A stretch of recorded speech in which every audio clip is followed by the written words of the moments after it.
आज के सत्संग की शुरुआत करते हैं और सत्संग की शुरुआत करने के लिए मैं रिक्वेस्ट करूंगा जेठरा आंटी और अंकल से कि आए और सत्संग शेयर करें। जय गुरु जी, जय गुरु जी टू जय एवरी संगत।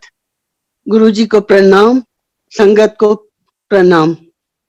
मैं जेठरा आंटी बोल रही हूँ। मेरे से गुरु जी जो भी बुलवाएंगे मैं वही बोल रही हूँ। मुझे नहीं पता मैं क्या बोलने वाली हूँ। गुरु जी इतने अनंत हैं कि उनकी व्याख्या करना हमारे बस की बात नहीं है। हम तो गंदी नाली के कीड़े हैं। हम कैसे भगवान के लिए कुछ व्याख्या कर सकते हैं? पर जो गुरु जी बुलवाएंगे मैं वही बताऊंगी। एक्चुअली हम लोग गुरुजी से 98 में जुड़े। I think Guruji had come from Punjab for 4 days। जो हमने सुना कि he had come for 4 days और फिर हम उनके साथ जुड़ गए। तो मुझे ये लगता था, मेरे बेटे को तब कैंसर डायग्नोस हुई थी, ही वाज 23 और उसको ऐसी कैंसर डायग्नोस हुई थी जिसका कोई इलाज नहीं था। तो मैं हमेशा यही सोचती थी गुरुजी मेरे बेटे को बचाने के लिए ही आए हैं, क्योंकि गुरुजी फिर दिल्ली में ही रह गए। और उससे पहले अभी हम गुरुजी से मिले भी नहीं थे। We were in Chanakyapuri government quarter में थे। तो वहां पे हम लोग फर्स्ट फ्लोर पे रहते थे। तो फर्स्ट वहां पे वो ऐसी एरिया है, वहां पे कोई ना तो बाबा न फकीर न हॉकर कोई भी नहीं आ सकता। तो इट वाज सैटरडे और संडे, आई डोंट रिमेम्बर। और कॉल बेल बजी तो मेरे बड़े बेटे ने दरवाजा खोला तो देखा बाहर बाबा जी खड़े हैं। तो बाबा जी खड़े थे, उसने नमस्ते की। तो बाबा जी ने कहा, बेटा आपको ना घंटी बजा के पूजा अच्छी नहीं लगती है। तो ये बहुत ही हक्का बक्का रह गया कि ये बात तो सिर्फ ही वाज नोइंग। इवन हमें भी माँ बाप को भी नहीं पता था। तो वो बहुत इम्प्रेस्ड हो गया कि इस बाबा जी को कैसे पता। ने कहा, बाबा जी को अंदर बुलाया कि आप अंदर आ जाइए। अंदर आए, बात की कि आप बड़े अच्छे लोग हो, ये है वो है। फिर मैंने पूछा, आप बाबा जी क्या पियेंगे, क्या खाएंगे, मैं दूध लेके आऊं? कहते नहीं, चाय बना दो। मैं हैरान हो गई कि कोई महापुरुष चाय प्रसाद नहीं पीता। तब तो हमें नहीं कुछ पता था, पर हम हैरान हुए कि चाय कैसे मांग रहे हैं। हमने फ्रूट और चाय प्रसाद दे दिया और उन्होंने वो ग्रहण किया और हमें काफी बातें बताई। आफ्टर दैट ही सेड कि ये बड़ा बेटा जो है, जो आपका बड़ा बेटा है, इसको राइट साइड में ग्रह है और इसको गाड़ी चलाने नहीं देना, या तो एक्सीडेंट होगा या कुछ और होगा। हमने कहा ठीक है, बात आई गई हो गई। हमने इतना ध्यान भी नहीं दिया कि ठीक है क्या बाबा जी बोल रहे हैं। उसके बाद विद इन 1 month मेरा बेटा हेल एंड हार्टी, कभी उसने क्रोसिन तक नहीं खाई थी, कभी उसको फीवर नहीं आया था। With in 1 month he was diagnosed with very bad cancer of right adrenal gland.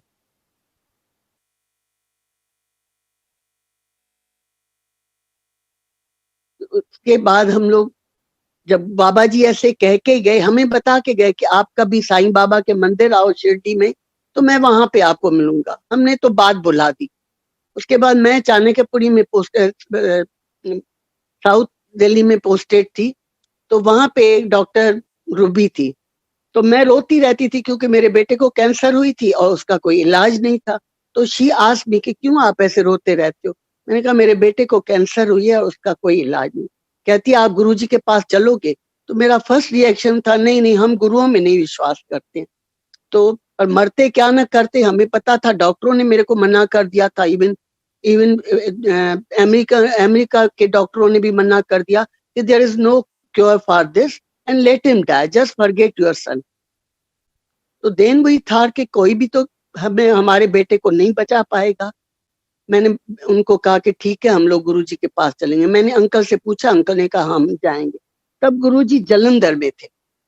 उसके बाद वो, ये गुरुजी की महिमा है कि he came to Delhi and तब then he came to Chanakyapuri. किसी आईएएस ऑफिसर के घर में सत्संग था and Guruji came there.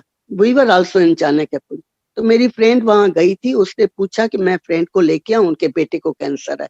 He said हाँ जी, वेडनेसडे को लेके आओ। इस तरीके से हम लोग गुरुजी के पास गए। एक्चुअली वो गुरुजी थे जो हमारे घर हमें बुलाने आए, क्योंकि हम लोग इतने डीठ लोग हैं, इतने बिजी लोग थे कि हम नहीं पहुंचते। अगर मेरे बेटे को कैंसर नहीं होती, हम लोग गुरुजी के पास नहीं पहुंच पाते। और गुरु हमारे कैंसर सब सत्संग तो आप अंकल से बहुत ही सुन चुके हो। मैं जो उनकी थोड़ी बहुत टीचिंग जो हम समझ सके हैं या समझने की कोशिश कर रहे हैं, या सभी संगत को समझना चाहिए कि Guruji did not come for this, जो हम लोग मांगते थे या दिल में आशा रखते थे कि गुरुजी ये ठीक कर देंगे, गुरुजी वो ठीक कर देंगे। He came here to make us good human being. He used to say ABC. ABC means no accusing, no blaming, no criticism. हम लोग वही करते रहते हैं। आई थिंक डेली लाइफ में हम लोग वही करते हैं। And he used to emphasise कि निंदा नहीं करो। कहते थे निंदा करने से आप घर बैठे जिसकी निंदा करते हो उसके बुरे कर्म आप ले लेते हो और अच्छे कर्म उनको दे देते हो। गुरुजी से जुड़ने, गुरुजी से अभी हम जुड़े थे, हम अभी बैक साइड में सोचते हैं कि गुरुजी तो बहुत पहले हमारे साथ थे। हम लोग गुरुजी से 98 में जुड़े, पर मेरी ग्रैंड डॉटर थी 97 में, वो 14 दिन की थी जब उसको डबल निमोनिया हुआ। तो she was admitted in Ram Manohar Lohia hospital nursing home. तो वहां पे मैंने पीडियाट्रिक किया हुआ है, तो मैं उनके साथ बैठी हुई थी, तो आई सॉ कि उसका कार्डियक फेलियर हो रहा है। मैंने इमीडिएटली डॉक्टरों को बोला कि I think she is going in cardiac failure, and actually she was going. Immediately they came and they revived her. This was गुरुजी।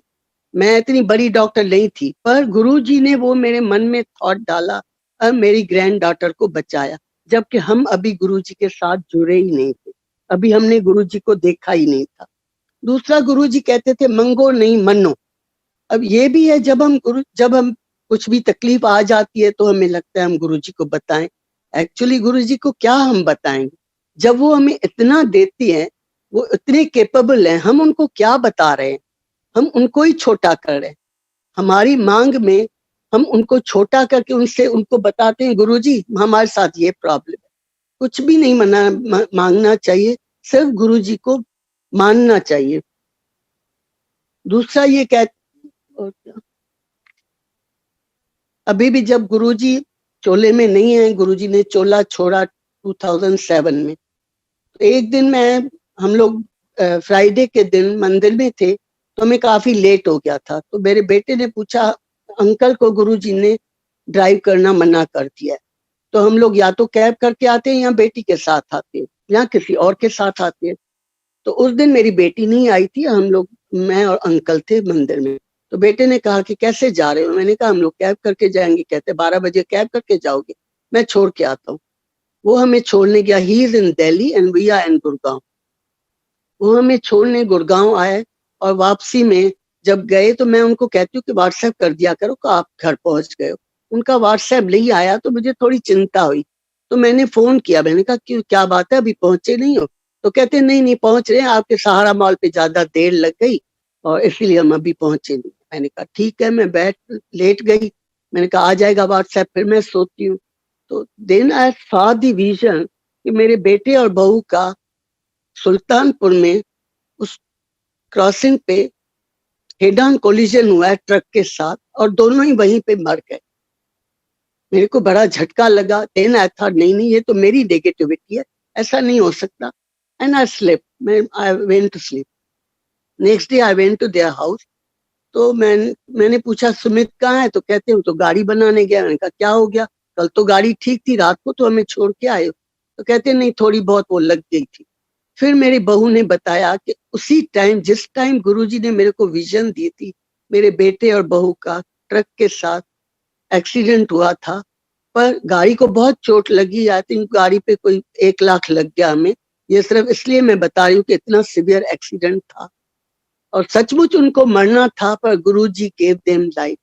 तो हम क्या गुरुजी को बताएं? क्या हम बताएं? हमें तो नहीं पता था, हम मांग भी नहीं सकते। गुरुजी अपने आप ही देते जाते।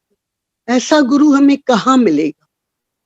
We are lucky. एक्चुअली हम लायक नहीं है, ये गुरुजी की वो है बख्शीश है, उनकी कृपा है कि हमें चुना है उन्होंने। और मैं नहीं बोल सकूंगी, थोड़ा अंकल करेंगे फिर मैं वापस करूंगी। सॉरी। जय गुरु जी। गुरु जी को कोटि कोटि प्रणाम और सारी संगत को भी मेरा सादर प्रणाम। मैं पहले आपको गुरु जी के बारे में बहुत ब्रीफली कुछ बताना चाहूंगा। यूं तो वो इतने अनंत हैं, मैं क्या माँ सरस्वती भी उनको नहीं डिस्क्राइब कर सकती। मैं कुछ आपको बताता हूँ। गुरु जी साक्षात महाशिव हैं। कहते हैं मैं अपनी मर्जी से आता हूँ, अपनी मर्जी से जाता हूँ। इवन ब्रह्मा, विष्णु, महेश मेरे से पैदा हुए हैं। इससे बढ़कर तो कोई हो ही क्या सकता है। उनका जन्म हुआ था पंजाब में, एक छोटा सा गांव है डुगरी। डिलीवरी रात के टाइम हो रही थी, दाई करवा रही थी घर में। जैसे ही गुरुजी पहली बार ये पार्थिव शरीर लेके इस पृथ्वी पर आए, आसमान से एक बहुत पावरफुल दिव्य ज्योत आई। पूरा कमरा फ्लडेड विथ लाइट। पता नहीं कहां से शेषनाग प्रकट हुआ। वो जो दाई डिलीवरी करवा रही थी वो तो डर के भागने लगी कि ये हो क्या रहा है यहाँ पर।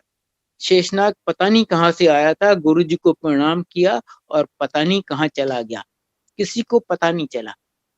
बहुत बाद में किसी ने गुरुजी से पूछा, गुरुजी वो क्या था? कहते हैं जहाँ शिव जी होंगे वहां शेषनाग और सांप तो होंगे ही ना। उन्होंने कोई पूजा पाठ जप तप करके रिद्धियां सिद्धियां नहीं प्राप्त की, वो हैं ही महाशिव। वो अंतर्यामी हैं, आपके मन की हर बात जानते हैं, आपके पास्ट प्रेजेंट और फ्यूचर जन्मों का वो सब जानते हैं।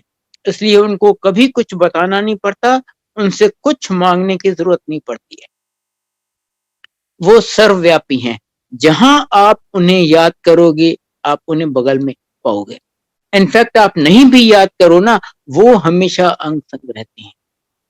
करने को वो कुछ भी कर सकते हैं, करते हैं। एब्सोल्युटली इम्पॉसिबल केसेस में वो बच्चे दे देते हैं। मुझे केसेस पता है जहां आंटी को बच्चे दानी नहीं है, इवन उसको भी बच्चा दे दिया। बगैर उनकी आज्ञा के यमराज आपको छू नहीं सकता।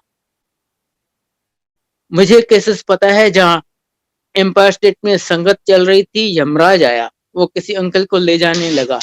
गुरुजी कहते हैं देख ये मेरा भगत है, तू उससे हाथ नहीं लगाएगा।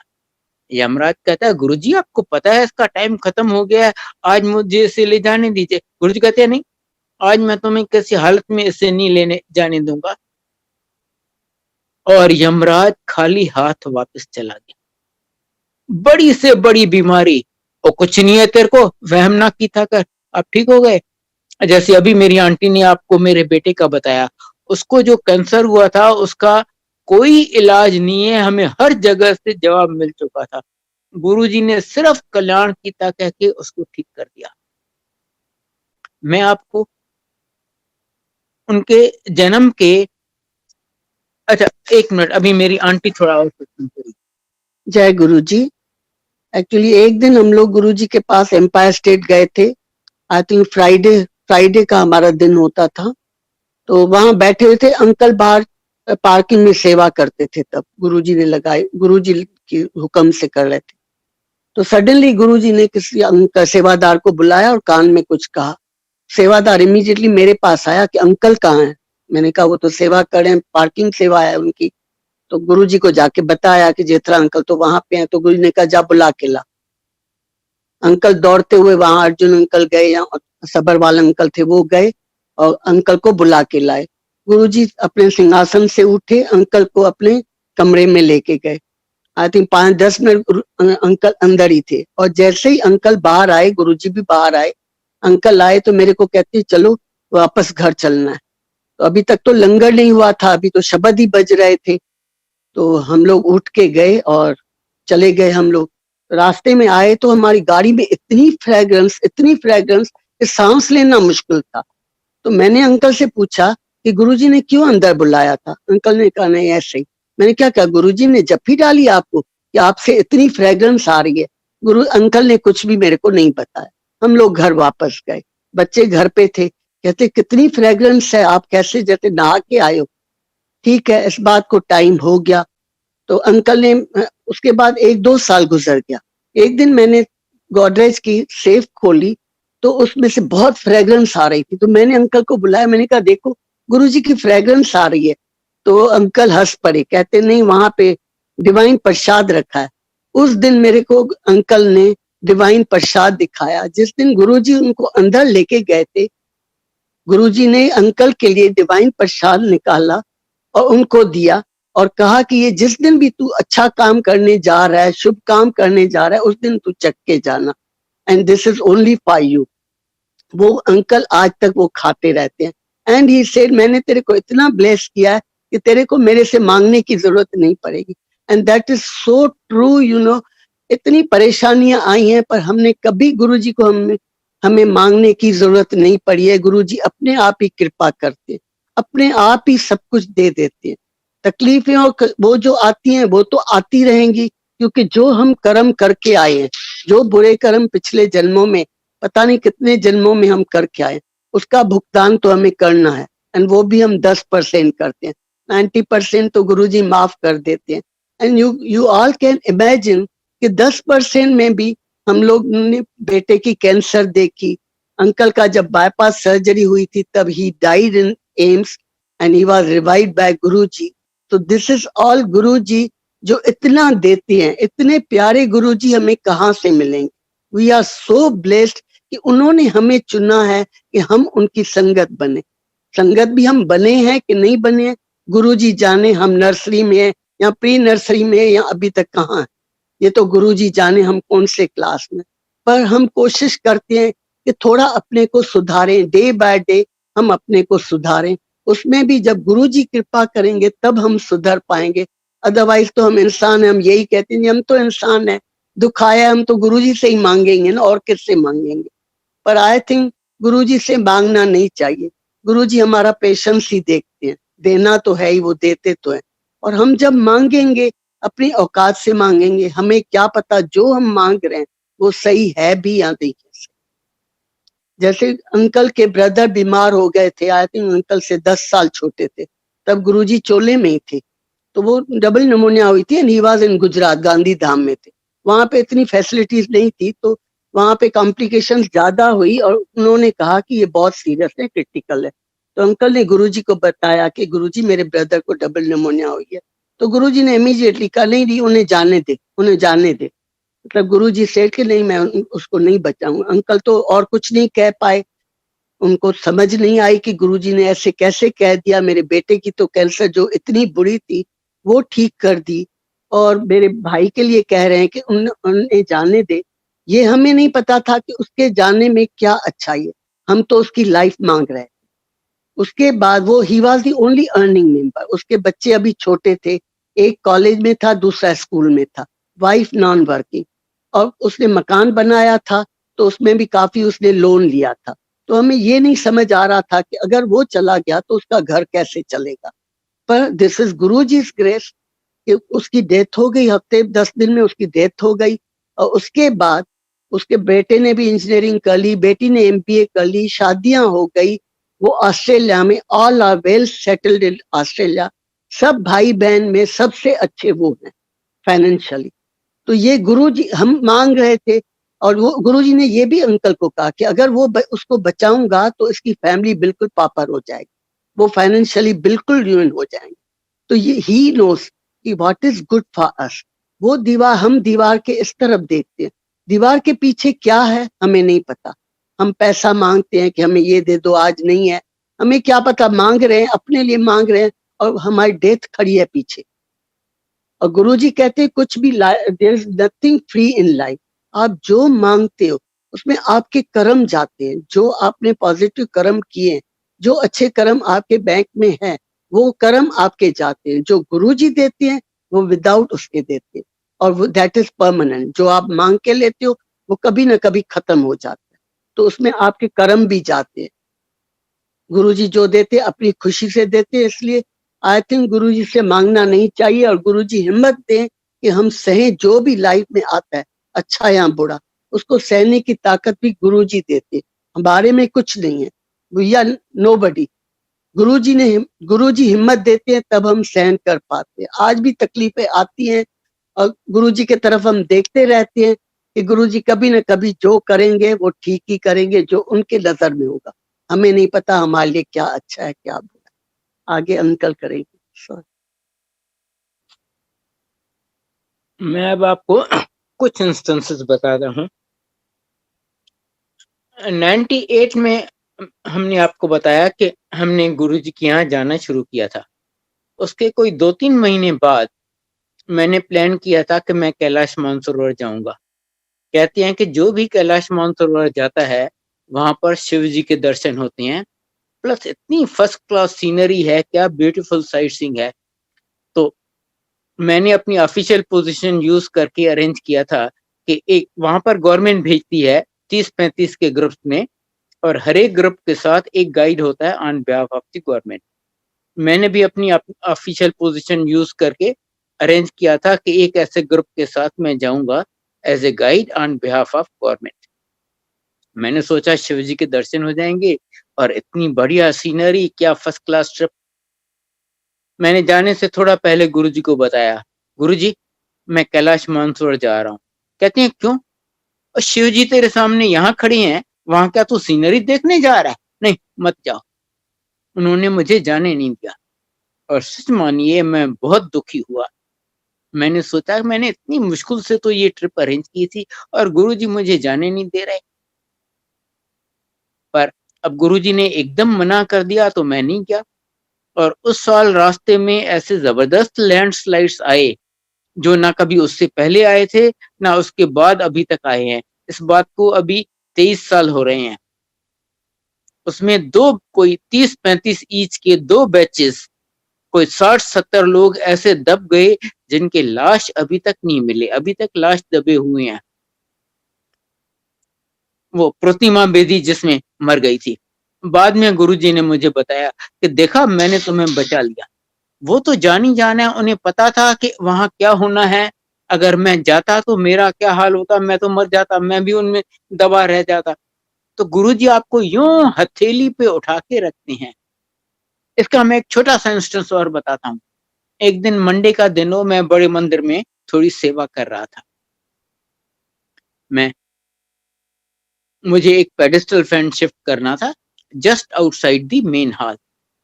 फैन बहुत हेवी हुआ था और अगस्त का महीना था। उस दिन बहुत बारिश हुई थी। वहां नीचे सारा आर्टिफिशियल मार्बल लगा हुआ है और वो बहुत स्लिपरी है। मैंने फैन को अच्छी तरह, काफी हेवी था, मैंने जैसे ही उसको अच्छी तरह दोनों हाथों से पकड़ा और अपनी तरफ खींचा, मेरे दोनों पैर आगे स्लिप हो गए और मैं पीठ और सर के बल जाके गिरा। फैन मैंने अच्छी तरह पकड़ा हुआ था, फैन मेरे ऊपर, मैं तो वहीं दब गया। अगल बगल से 3-4 अंकल भागते हुए आए, आके पहले मुझे उठाया, फिर उम, अ, पहले फैन को उठाया, फिर मुझे उठाया। कोई मेरे सिर की मालिश कर रहा है, कोई पीठ की। कहती है अंकल आपको तो बहुत चोट लगी होगी। मैंने कहा नहीं मुझे तो कुछ भी नहीं हुआ, जबकि मुझे बहुत सीवियर ऑस्टियोपोरोसिस है। जिस तरीके से मैं गिरा था, ये निश्चित है कि मेरी रीढ़ की हड्डी 2-4 जगह से टूटती और मेरी बाकी जिंदगी आइदर कोमा में या बिस्तरे पे गुजरती। पर गुरुजी की कृपा से मुझे कुछ भी नहीं हुआ, मैंने एक पेन किलर भी नहीं लिया। अब आप मोर इम्पोर्टेंट पार्ट सुनिए। जब मेरे साथ ये हुआ just outside the main hall, मेरी अपनी आंटी मेन हॉल में ध्यान में बैठी हुई थी। उसको पता नहीं था कि मेरे साथ क्या हुआ है। वो मेन हॉल में, वो ध्यान में देखती है कि गुरुजी मेन ड्राइववे में पैदल चल के आ रहे हैं और एग्जैक्टली जैसे मैं गिरा हूं गुरुजी गिर जाते हैं। तो वो गुरुजी को कहती है, गुरुजी आप तो हम लोगों को बचाते हैं, आज आप कैसे गिर गए? गुरुजी कहते हैं नहीं नहीं मैं गिरा नहीं हूं, आज बारिश है ना, आज मेरी संगत के बहुत लोग यहाँ गिरेंगे, मैंने उन सब का कष्ट अपने ऊपर ले लिया है। Can you imagine it?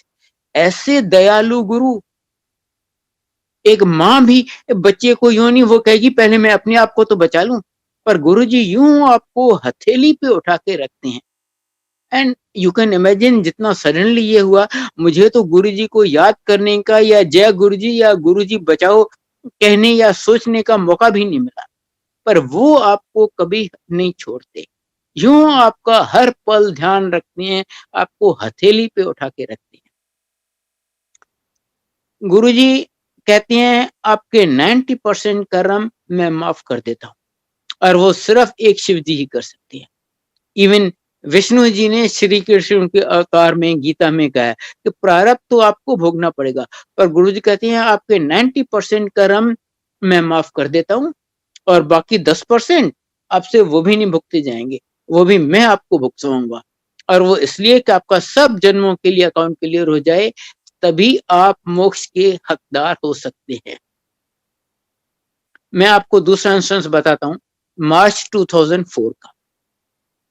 उन दिनों मुझे हार्ट की प्रॉब्लम हो गई, मेरा सांस एकदम उखड़ जाता था। एक आध स्पेशलिस्ट को दिखाया, कहा जी एंजियोग्राफी करवा लो और हो सकता है आपको बाईपास ऑपरेशन करवाना पड़े या कम से कम स्टेंट डलवानी पड़े। मैंने बत्रा हॉस्पिटल में अपॉइंटमेंट ले ली। उसके बाद गुरुजी को बताया, गुरुजी मैं बत्रा हॉस्पिटल में एंजियोग्राफी करवाने जा रहा हूँ। कहते नहीं, तू बत्रा हॉस्पिटल में नहीं, तू एम्स में करवा। क्योंकि उन्हें पता था कि मेरी एंजियोग्राफी में क्या होना है और कुछ प्लेसेस पे वो ज्यादा ब्लेस कर सकते हैं। एम्स में तो आपको पता है 6-6 8-8 महीने आपको अपॉइंटमेंट ही नहीं मिलती। गुरुजी की कृपा से मुझे 2-3 दिन में अपॉइंटमेंट मिल गई। मेरी एंजियोग्राफी हुई। डॉक्टर्स कहते हैं आपको एक साइलेंट हार्ट अटैक हो चुका है। साइलेंट मतलब तब आपको पता नहीं चला, आपकी हार्ट बहुत ही डैमेज्ड है और आपकी तीनों आर्टरीज ब्लॉक्ड है। फिलहाल तो वो मुझे ICCU में लेके गए कि सीनियर डॉक्टर आएगा, वो फैसला करेगा कि आपका कब क्या करना है। मैं वहां ICCU में लगभग 1-1.5 घंटा रहा हूँगा। तो मुझे वहीं पर ICCU में सेकंड मैसिव हार्ट अटैक हुआ और मैं मर गया। डॉक्टर्स कहते हैं जी खत्म है, इसकी हार्ट चल नहीं रही, पल्स है नहीं, ये खत्म है। पर गुरुजी की कृपा से डॉक्टर्स मुझे रिवाइव कर सके। मुझे नहीं पता क्या किया, इलेक्ट्रिक शॉक दिया या हार्ट मसाज किया या क्या किया, पर कहा जी हमने उसको रिवाइव कर दिया। मुझे तो पता है हमें किसने रिवाइव किया। मैं वहां पड़ा रहा। रात को 9 बजे सीनियर डॉक्टर जो इंचार्ज ऑफ द शिफ्ट था वो फ्री हुआ।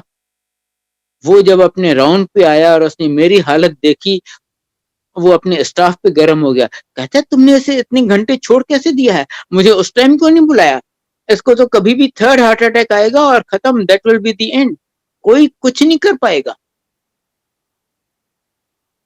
मैं तो कुछ सुनने समझने लायक हालत में ही नहीं था। मेरी आंटी को उसने बताया, कहता है देखो इसको अगर हमने ऐसे छोड़ दिया तो किसी भी मिनट तीसरा हार्ट अटैक आएगा and that will be the end.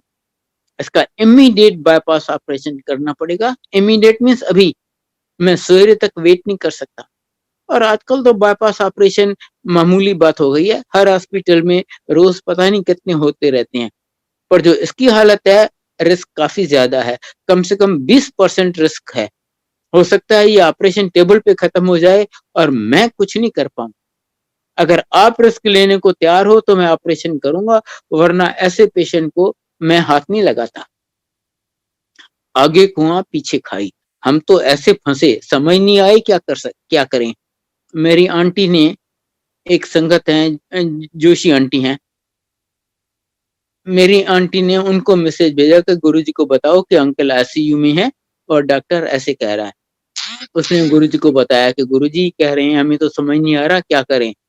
गुरुजी कहते हैं क्या है, डॉक्टर तो चीड़ेगा फाड़ेगा ही, अंदर जो कर रहा है वो तो मैं करूंगा, करवा लो ऑपरेशन। अब ये सुनने के बाद तो कोई गुंजाइश ही नहीं रही। मेरी आंटी ने डॉक्टर को कहा कि ठीक है, तेरे को जो करना है कर ले। वो बेचारा सवेरे 9 बजे से ड्यूटी पर था। रात को 11 बजे जब हमने उसको क्लियरेंस दिया, वो मुझे ऑपरेशन थिएटर में ले गया। 6.5 घंटे मेरा ऑपरेशन चला। 5:30 बजे जैसे ही मुझे वापस ले आए ICCU में, देखा अंदर आर्टरी बस्ट हो गई है। फिर ऑपरेशन थिएटर में ले गए, फिर खोला, फिर 1.5 घंटा इन्होंने उसको ठीक किया।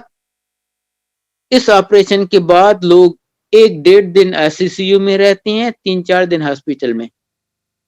मैं 1 हफ्ता ICCU में था with every possible life support system. 3 हफ्ते हॉस्पिटल में था। बार बार मुझे कॉम्प्लिकेशंस हो जाती और 2 बार तो मुझे फिर एडमिट होना पड़ा एज इंडोर पेशेंट। पर ये 17 साल पुरानी बात है। मैं आज भी गुरुजी की कृपा से एकदम बढ़िया, सब ठीक ठाक हूँ। अच्छा, मुझे हर 3-4 महीने चेकअप के लिए जाना पड़ता है उस डॉक्टर के पास। उससे थोड़ी दोस्ती वोस्ती भी हो गई है। उसको मैंने गुरुजी के बारे में भी थोड़ा बहुत बताया है। लगभग 2 साल पहले वो मुझे खुद कहता है आप ये बाईपास ऑपरेशन या दवाइयों की वजह से नहीं चल रहे, आप सिर्फ अपने गुरुजी की मेहर से चल रहे हो। कहता है जो मैंने बाईपास ऑपरेशन किया था उसकी लाइफ तो 7-8 साल होती है। डॉक्टर मनमोहन सिंह ने भी दूसरा बाईपास ऑपरेशन करवाया था जब वो प्राइम मिनिस्टर थे। कहते हैं वो आर्टरीज धीरे-धीरे फिर ब्लॉक होती है। आप तो सिर्फ अपने गुरुजी की मेहर से ही चल रहे हो। जो डॉक्टर आज से 17 साल पहले एम्स में शिफ्ट इंचार्ज था, आप समझ सकते हैं आज कितना सीनियर होगा। ये उसके वर्ड्स हैं। ये हैं हमारे गुरुजी। आप एक बार अच्छा मैं एक और पहले आपको सत्संग सुनाता हूँ किसी और अंकल का। उस अंकल ने अपना एंजियोग्राफी करवाई। डॉक्टर कहता है कि आपको तो इमीडिएट बाईपास ऑपरेशन करवाना पड़ेगा। ये कहता है डॉक्टर साहब मुझे 1 दिन की मोहलत दो। डॉक्टर कहता है ठीक है, कल सवेरे आ जाना। ये शाम को गया गुरुजी के पास। गुरुजी, डॉक्टर कहता है मुझे इमीडिएट बाईपास ऑपरेशन करवाना पड़ेगा। गुरुजी कहते हैं वो कुछ नहीं है तेरे को, वहम ना की ताकत। उसके हाथ में एंजियोग्राफी की रिपोर्ट थी। ना सिर्फ डॉक्टर ने कहा था पर उसके हाथ में एंजियोग्राफी की रिपोर्ट थी। वो कहता गुरुजी डॉक्टर तो कहते हैं मेरी तीनों आर्टरीज ब्लॉक्ड है। ले डॉक्टर नु की पता। अब आप किसी को बोलो डॉक्टर नु की पता, वो तो कुछ बोलने लायक रहा ही नहीं। गुरुजी कहते हैं बैजा बैजा। वो बैठ गया। उस दिन गुरुजी की प्लानिंग समोसा प्रसाद था। गुरुजी ने एक हाथ में लिए 5 रियल किंग साइज बड़े बड़े समोसे, उसको दिए, ले ये खा ले। अब देखिए जिसकी तीनों आर्टरीज ब्लॉक्ड हैं उसको समोसे दे रहे हैं खाने को। एंड आई चैलेंज, जितने बड़े बड़े वो समोसे थे हम में से कोई भी नहीं खा सकेगा, आप में से कोई भी नहीं खा सकेगा। उस बेचारे ने किसी तरह धीरे धीरे धीरे धीरे वो खा लिए। गुरुजी ने 2 और दिए, ले ये भी खा ले। उसने वो भी खा लिए। उसके बाद गुरुजी कहते हैं तू इंज नहीं बनेगा, तो कल फिर जाके एंजियोग्राफी करवा ले। उसने भी सोचा हाँ ये बात ठीक है। अगले दिन वो गया डॉक्टर साहब के पास। डॉक्टर साहब मेरी एंजियोग्राफी फिर करो। कहते कल तो तुम्हारी एंजियोग्राफी की है, एंजियोग्राफी में 1 दिन में क्या चेंज आएगा।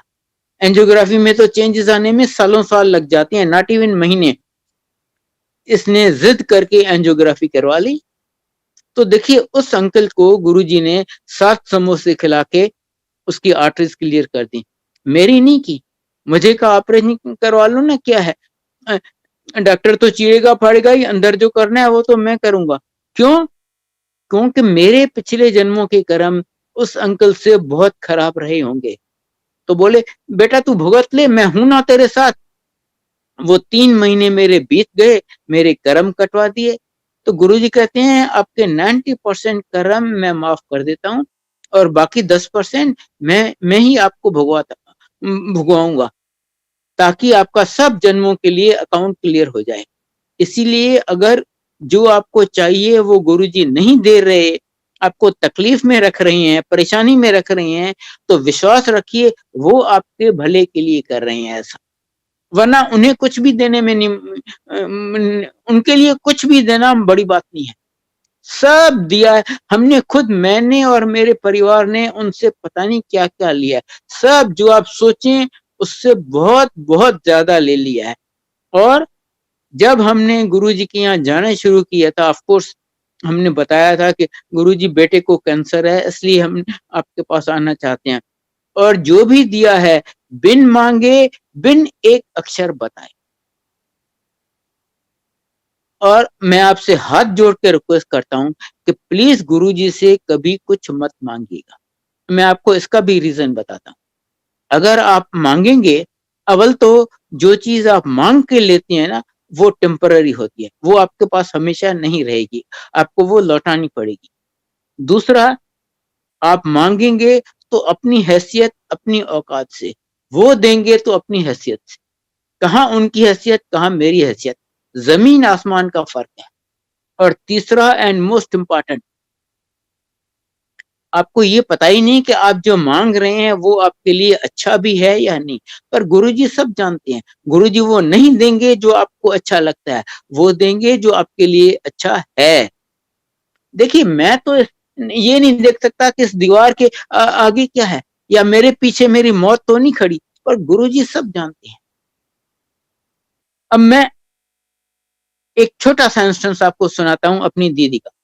मेरी सबसे बड़ी सिस्टर बॉम्बे में रहती है, वो दिल्ली आई थी, उसके देवर के बेटे की शादी थी। वो लड़की वाले दिल्ली के थे, लड़के वाले बॉम्बे के। इन्होंने डिसाइड किया कि एंगेजमेंट दिल्ली में करेंगे और शादी बॉम्बे में, ताकि दोनों साइड से मैक्सिमम लोग कम से कम एक फंक्शन अटेंड कर सके। वो एंगेजमेंट अटेंड करने के लिए यहाँ दिल्ली आई। मैं उसे गुरुजी के यहाँ लेके गया। जैसे ही उसने गुरुजी को माथा टेका, गुरुजी उसको कहते हैं, तू 2 महीने अच्छे रही। वो तो घबरा गई, कहती है नेक्स्ट वीक मेरे देवर के बेटे की शादी है और अपने ससुराल में सबसे बड़ी मैं हूँ, वो विडो है, मेरा हस्बैंड भी नहीं है, मैं कैसे शादी मिस करूंगी। मैंने समझाया कि अगर गुरुजी कहते हैं मत जाओ तो you just can not afford to go. इसने संगत में भी 2-3 आंटियों से बात की, सबने यही बोला कि नहीं, अगर गुरुजी कह रहे हैं मत जाओ तो मत जाओ। वो बड़ी दुखी हुई, पर 2 महीने फिर भी यहाँ रुक गई। और हुआ ये, उसको एक ही बेटा है। उसकी बहू ने कोई 5-6 साल पहले एक स्टिल बॉर्न बेबी को जन्म दिया था। उसके बाद उन्होंने बड़ी कोशिश की, उनको बच्चा नहीं हो रहा था। बहुत स्पेशलिस्ट को दिखाया, सबने कहा जी ना कोई लड़की में प्रॉब्लम है ना लड़के में प्रॉब्लम है, पर वो कंसीव नहीं कर रही। और वो जो 2 महीने गुरुजी ने इसको यहाँ रखा, उसकी बहू ने कंसीव किया और आज उसको ब्यूटीफुल डॉटर है। तो गुरुजी को पता था कि इनके कुछ ऐसे ग्रह हैं कि अगर दोनों साथ रहती हैं तो वो बहू कंसीव नहीं कर रही। बगैर हमारे एक अक्षर बोले, बगैर कुछ बताए, गुरुजी ने उसका इलाज कर दिया और उसको आज बेबी। इसीलिए गुरुजी पे विश्वास रखिए। गुरुजी बार-बार कहते हैं मंगोनी मनो।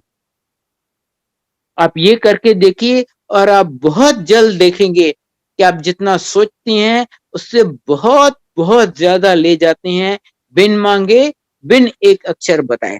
अभी मेरी आंटी फिर करेंगी थोड़ा। जय गुरु जी। संगत जी, ये 98 की बात है। हम लोग अभी जुड़े भी नहीं थे, क्योंकि गुरु जी को इंसान के रूप में देखा था। वी कुडंट बिलीव कि ही कैन बी गॉड। तो एक दिन हम लोग संगत में बैठे हुए थे, तो गुरुजी ने किसी सेवादार को कहा डॉक्टर नी को बुलाओ। अंदर गई मैं, अंदर कमरे में गुरुजी ने बुलाया। अंदर गुरुजी बैठे थे कमरे में। उनका भांजा था शायद, वो लेटा हुआ था, 5-6 साल का था। कहते हैं डॉक्टर नी एनू देख की है। मैंने देखा, उसको एग्जामिन किया। देन आई टोल्ड गुरुजी कि गुरुजी इसको हो सकते है मॉम्स है या सब एक्यूट अपेंडिसाइटिस है। तो गुरुजी कहते अच्छा ठीक है, दवाई लिख ले। मैंने दवाई, सेवादार वहीं खड़े थे, मैंने दवाई बताई, उन्होंने लिखी। गुरुजी कहते जाओ दवाई लेके आओ। वो इतनी रेस्पेक्ट देते। मैं छोटी डॉक्टर हूँ, मैं बिल्कुल बड़ी डॉक्टर नहीं। गुरुजी के पास पूरे दुनिया के बड़े बड़े डॉक्टर्स आते थे। वो अंकल गए और दवाई लेके आए, उनको दिया। मेरे मन में उस टाइम ये ख्याल आया, ये गुरुजी की माया है। मैंने कहा गुरुजी अपने भांजे को ठीक नहीं कर सके, मेरे बेटे की कैंसर कैसे ठीक करेंगे। ये मेरे मन में ख्याल आया। उस बात को मैंने किसी को कुछ नहीं कहा। कुछ साल हो गए, तब तो इतने सत्संग नहीं होते थे, इतनी संगत आपस में बात नहीं करती थी। हम लोग जिनको 20-20 साल से जानते हैं, हमें अभी तक भी नाम नहीं पता संगत का। हम ऐसे रिकॉग्नाइज करते हैं फेस देख के, पर हमें नहीं पता संगत का नाम क्या है। कुछ सालों के बाद मुझे पता चला कि वो गुरुजी ने ब्लेस किया था, मेरे से सेवा लेके मेरी कोई बीमारी ठीक की थी, जो मुझे भी पता नहीं थी। क्योंकि मैंने पहले भी बताया, nothing is free in life. जो भी आप मांगते हो या वो करते हो, आपके अच्छे कर्म उसमें जाते हैं, ऐसे नहीं मिलता। तो गुरुजी ने मेरे से पहले ही सेवा ले ली। वो बेबी मेरे, तब गुरुजी सेवा लेते थे हमसे। हम दोनों को दोनों तरफ बिठा के, एक तरफ अंकल चरण दबाते थे, एक तरफ मैं दबाती थी। तो संगत कहती थी कि आपके बेटे को ब्लेस कर रहे हैं तो गुरुजी सेवा ले रहे हैं कि कुछ कर्जा न रह जाए। जो संगत का विचार था, I don't know, I may be wrong, जो हमने सुना मैं वही बता रही हूँ।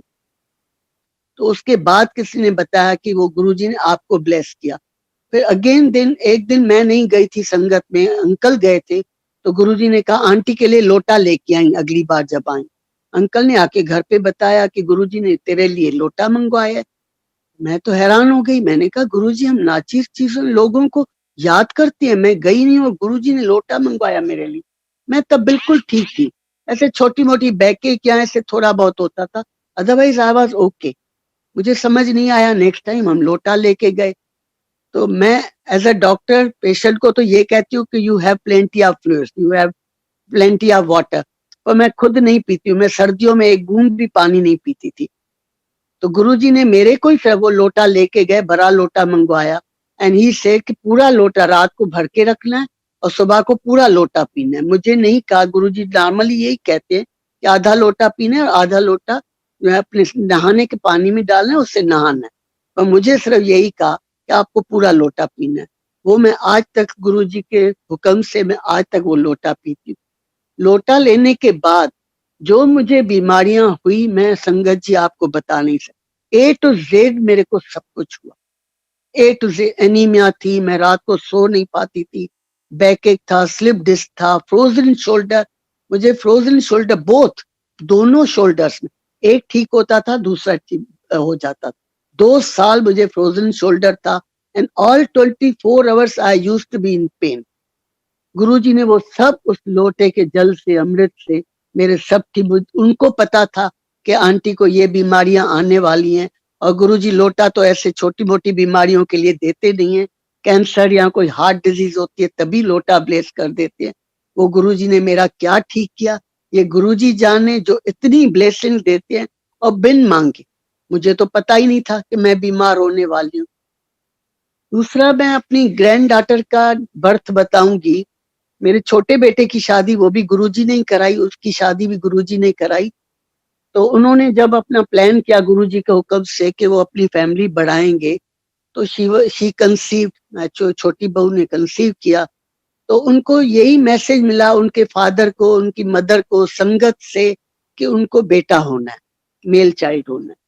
तो हमें उसने बताया कि गुरुजी ने ऐसे दिखाया है कि बेटा होना है। तो इसने अपनी सिस्टर को भी ऐसे बता दिया कि भाई ऐसे होगा, मेल चाइल्ड होगा। तो उसके बाद जब इसकी डिलीवरी हो रही थी तो आई वाज विद हर। तो जैसे ही डिलीवरी के लिए इसको अंदर लेके गए, तो थोड़ी देर के बाद डॉक्टर बाहर आया कि निधि जेठरा के साथ कौन है। तो मैं दौड़ती हुई गई, मैंने कहा हाँ बच्चा हो गया, बेटा हुआ है। क्योंकि I wanted to tell him कि हाँ मुझे पता है, मेरे गुरु ने मेरे को पहले ही बताया। तो ही शी सेड नो, लड़की हुई है। मैं हैरान हो गई कि गुरुजी का ऐसे कहना कैसे हो सकता है। ठीक है, मैं कुछ नहीं कह पाई क्योंकि एक ही डिलीवरी हुई थी, और प्राइवेट नर्सिंग होम में कोई चेंज होने का भी कोई वो चांस नहीं है। थोड़ी देर के बाद उसकी मम्मी वगैरह आई तो उसको फोन आ गया किसी आंटी का जो जानती नहीं है, कहती है आपकी बेटी को बेटी हुई है। उसने कहा आपको कैसे पता, अभी तो हम ही इधर है, अभी हुई है, थोड़ी देर हुई है, तो आपको कैसे पता चला। कहती गुरुजी ने मेरे को कल सपने में दिखाया कि आपकी बेटी को बेटा हुआ है, और उसका मेरे को बचपन से लेके टीनेज तक मुझे दिखाया कि वो बच्चा कैसे बड़ा होता है। और जब बड़ा हुआ है तो बिल्कुल ही गुंडा टाइप है, और गालियां वगैरह देता है, लंबे बाल, और उसके माँ बाप मतलब मेरा बेटा और बहू सर पकड़ के बैठे हैं कि ये कहाँ हम फंस गए और ये क्या हो गया। तो मैंने उनकी तकलीफ कम करने के लिए मैंने कन्वर्ट कर दिया, मैंने लड़के से लड़की बना दी। और लड़की तो मैं, लड़के तो मैं किसी को भी दे देता हूँ, पर लड़कियां मैं भागवान लोगों को देता हूँ, मैं ब्लेस करता हूँ। तो मैंने उसको लड़के, तो इस तरीके से जो गुरुजी की इंडिकेशन होती है वो भी सही होती है, और गुरुजी दुख आने से पहले, जो जिसका हमें अंदाजा भी नहीं होता, वो पहले ही ठीक करते। उन गुरुजी को क्या हम बताएंगे कि गुरुजी हम आज ये दुखी हैं, हमारे साथ ये दुख है और आप वो ठीक करो। He knows everything. तो ये तो बात बिल्कुल याद रखनी है, अगर दुख आता है तो हमें पेशेंटली सहना है, क्योंकि गुरुजी इज विद अस, हम अकेले नहीं है। हाउ मेनी लोग, कितने लोग हैं जो गुरुजी के साथ जुड़े हुए। We are lucky, we are blessed कि हमें गुरुजी ने चुना है, अपने चरणों में संभाल के रखा हुआ है। हम गुरुजी से यही मांगेंगे कि हमेशा अपने चरणों में लगाए रखें और हम उनके भगत बने रहें। आगे अंकल करेंगे। मैं आपको बताता हूँ कि गुरुजी कैसे आपके अंग संग रहते हैं। ये 4 साल पहले की बात है, जनवरी 2017। मेरी दोती, मेरी बेटी की बेटी ने कोई 4-5 महीने पहले नई गाड़ी ली थी बेलिनो। वो जा रही थी यहाँ गुड़गांव से चंडीगढ़ कोई मैरिज अटेंड करने। गाड़ी वो ड्राइव कर रही थी, बगल में उसका भाई बैठा था, पीछे माँ और नानी। यहाँ गुड़गांव से लगभग 60 किलोमीटर दूर पता नहीं क्या हुआ, एक मेजर एक्सीडेंट, मल्टीपल एक्सीडेंट। एक कार को दूसरी ने पीछे से ठोका, दूसरी को तीसरी ने, तीसरी को चौथी ने, चौथी गाड़ी शायद इसकी थी। और जैसे ही इसने आगे वाली गाड़ी को ठोका, पीछे से एक स्टेट ट्रांसपोर्ट की बस ने आके फुल फोर्स से इसको हिट किया। आप समझ सकते हैं क्या हुआ होगा। गाड़ी का तो कबाड़ा हो गया, आगे के दोनों टायर्स बर्स्ट कर गए, फ्रंट एक्सल टेढ़ा हो गया, डिक्की एकदम पिचक गई, गाड़ी चलने लायक नहीं रही। वहां से गुड़गांव तक 60 किलोमीटर टो करवा के लानी पड़ी। ठीक करवाने में 1 लाख से ज्यादा लगा। Just to give you some idea कि कितना भयानक डैमेज हुआ है। पर इतने सीरियस एक्सीडेंट में किसी पैसेंजर को जरा सी खरोंच नहीं आई, किसी ने एक पेन किलर भी नहीं लिया। जबकि आप समझ सकते हैं जैसे ये एक्सीडेंट हुआ, कोई किसी को जय गुरुजी या गुरुजी बचाओ कहने सोचने का मौका भी नहीं मिला। पर आप उन्हें याद करें या ना करें, गुरुजी हमेशा आपके अंग संग रहते हैं और यूं आपको हथेली पे उठाए रखते हैं। गाड़ी को ठीक करवाने में 1 लाख से ज्यादा लगा। ऑफ कोर्स नई गाड़ी थी, इंश्योरेंस था, almost all of it insurance company ने पे किया। Just to give you some idea कि कितना खतरनाक एक्सीडेंट हुआ। तो अब आप देख लीजिए कैसे गुरुजी आपको बचाए रखते हैं। हम बहुत बहुत भाग्यशाली हैं कि गुरुजी ने हमें अपनी शरण में रखा है। ये वो द्वार है जहां पर आप तभी आ सकते हैं, पहली बार हो या 10वीं बार, जब गुरुजी आपको बुलाएं। और वो बुलाते हैं सिर्फ आपको ब्लेस करने के लिए, आप पे मेहर करने के लिए, आपके कर्म काटने के लिए। बस उन पे विश्वास रखना है और जो कहें वो आपको मानना है। मैं एक छोटा सा अब मैं आपको प्रसाद की महिमा का एक सत्संग सुनाता हूँ। मेरी मदर लगभग 80 साल की थी, श्योरली डायबिटिक। कोई 25-30 साल से उनको इंसुलिन के इंजेक्शन लगते थे। और आप जानते होंगे इंसुलिन के इंजेक्शन एक बार लगना शुरू हो कभी बंद नहीं होते। वो इंजेक्शन खा खा के इतनी परेशान थी, बार बार मेरी आंटी से पूछती, बेटी मेरी ये इंजेक्शन कब छूटेगी। एज ए डॉक्टर इसको पता था इंजेक्शन कभी छूटने वाली नहीं है। वो हर बार बोलती, हाँ हाँ मम्मी आज तो लगवा लो, देखा जाएगा देखा जाएगा। उसको सीवियर अर्थराइटिस थी, वो चौकी मार के नीचे बैठ नहीं सकती थी। हार्ट की प्रॉब्लम, लिवर की प्रॉब्लम, डाइजेशन की प्रॉब्लम। 80 साल की उम्र में तो आप जानती हैं क्या होता है। वो तो गुरुजी के यहाँ आती भी नहीं थी, क्योंकि एम्पायर स्टेट में कोई चेयर या सोफा नहीं होता था, वहां सबको नीचे बैठना पड़ता था। वो कहती थी मैं कैसे जाऊंगी, मैं तो नीचे बैठ ही नहीं सकती। एक दिन किसी तरह गुरुजी ने उसको प्रेरणा दी और उसने कहा अच्छा चलो आज मैं भी चलती हूँ गुरुजी के पास। वो आई गुरुजी के पास। जैसे ही उसने गुरुजी को माथा टेका, गुरुजी उसको कहते हैं रूप से बैठ जा। गुरुजी जो भी करते हैं वो हमारे भले के लिए करते हैं। अगर वो डांटते हैं तो हमारे भले के लिए, प्यार करते हैं तो हमारे भले के लिए, कुछ देते हैं तो हमारे भले के लिए, कुछ नहीं देते तो हमारे भले के लिए।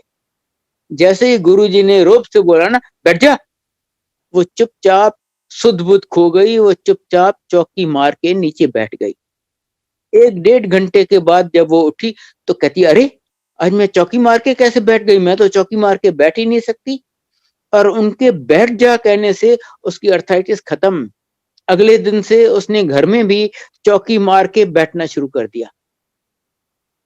फिर गुरुजी की प्लानिंग, उस दिन बर्फी प्रसाद था और जिन्होंने गुरुजी के हाथ से प्रसाद लिया हो वो उनको पता होगा कि गुरुजी जो एक मुट्ठी हमें प्रसाद देते थे ना, हमारे दोनों हाथों में नहीं समाता था।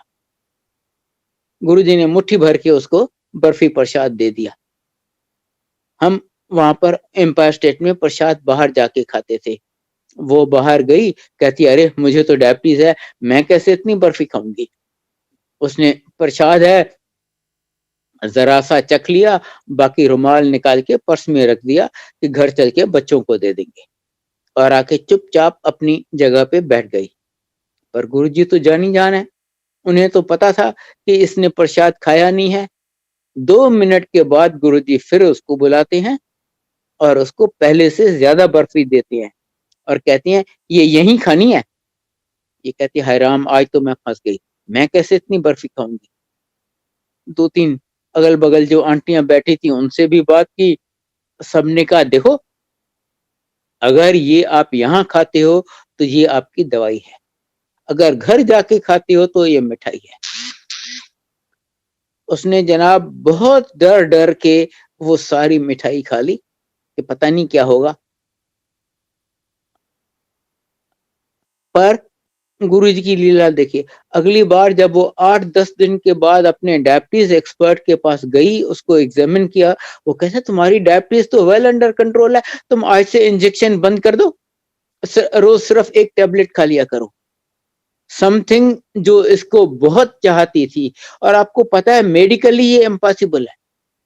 इंजेक्शन आपको इंसुलिन का लगना शुरू हो, कभी जिंदगी में बंद नहीं होता, और इसको तो कोई 25-30 साल से इंजेक्शन लग रहे थे। बस वो एक बार वो बर्फी प्रसाद खाने से उसका वो इंजेक्शन खत्म लगना बंद हो गया, जो कि मेडिकली इम्पॉसिबल है।